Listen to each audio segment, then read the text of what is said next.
Une roulade de filet de porc, au chicon, au jambon cru, dans de la pâte feuilletée et sauce au café.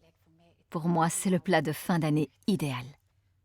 Colorez le filet de porc dans du beurre légèrement bruni. La viande ne doit pas encore être cuite. Il faut juste colorer l'extérieur. Ne retournez le filet de porc que lorsqu'il se détache facilement de la poêle. Ça voudra dire qu'il est brun. Assaisonnez avec une pincée de sel et du poivre. Retirez-le de la poêle et laissez-le ensuite refroidir au réfrigérateur pour qu'on puisse le manipuler plus tard. Ne lavez pas la poêle. Nous allons l'utiliser pour notre sauce. Retirez la pâte feuilletée du réfrigérateur juste avant de l'utiliser. Sinon, elle risque de coller. Surtout si vous utilisez de la pâte feuilletée au beurre. Ouvrez-la et couvrez-la de tranches de jambon. Choisissez un jambon qui ne soit pas trop salé, car le goût serait trop prononcé. Garnissez la pâte feuilletée avec ces tranches que vous ferez se chevaucher. Déposez ensuite les feuilles de chicon. Je les ai détachées au préalable.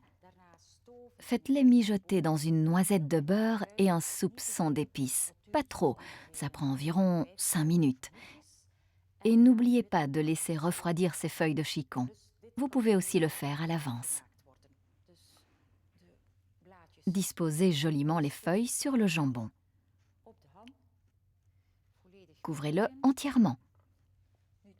Déposez ensuite le filet de porc refroidi au milieu sur les feuilles d'endive. Pour rehausser le goût, tartinez le filet de porc d'une grande cuillère à soupe de moutarde en grains. La quantité peut varier en fonction des goûts de chacun. Tenez la pâte et les chicons avec la main et enroulez-la autour du filet de porc. Continuez ensuite à rouler la pâte autour du jambon et les chicons. Voilà. Fermez la pâte. Appuyez un peu. Faites la même chose à gauche, le côté gauche. La couture est toujours vers le bas. Retournez la roulade. Étalez ensuite un peu de jaune d'œuf battu sur la roulade. Une fine couche suffit. Sinon, la pâte feuilletée devient trop brune. Si vous voulez la garnir davantage, vous pouvez entailler la pâte avec le dos d'un couteau ou un couteau de palette. Ça lui donnera un bel aspect une fois sorti du four. Faites-la cuire pendant 20 minutes dans un four préchauffé à 200 degrés. Nous sommes maintenant prêts pour la sauce. Versez les petits dés de carottes et les échalotes dans la matière grasse qui était encore dans la poêle. Laissez bien cuire le mélange. Il peut même brunir. Caramélisez ensuite les légumes, saupoudrez les carottes et les échalotes d'un peu de sucre. Plus ou moins 20 grammes. Ne laissez pas trop brunir le sucre pour éviter toute amertume.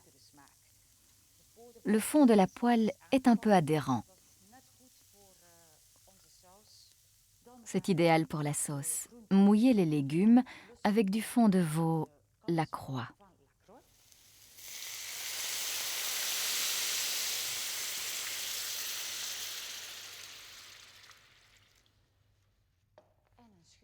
Ajoutez un trait de cognac et encore 2 cuillères à café de café soluble.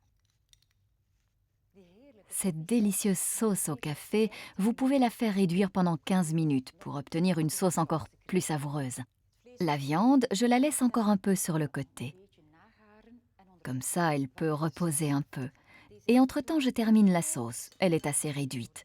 Je vais la passer au chinois et la remettre sur le feu pour la laisser cuire encore un peu. Enfin, je vais la lier avec un petit peu de roux. Je vais goûter.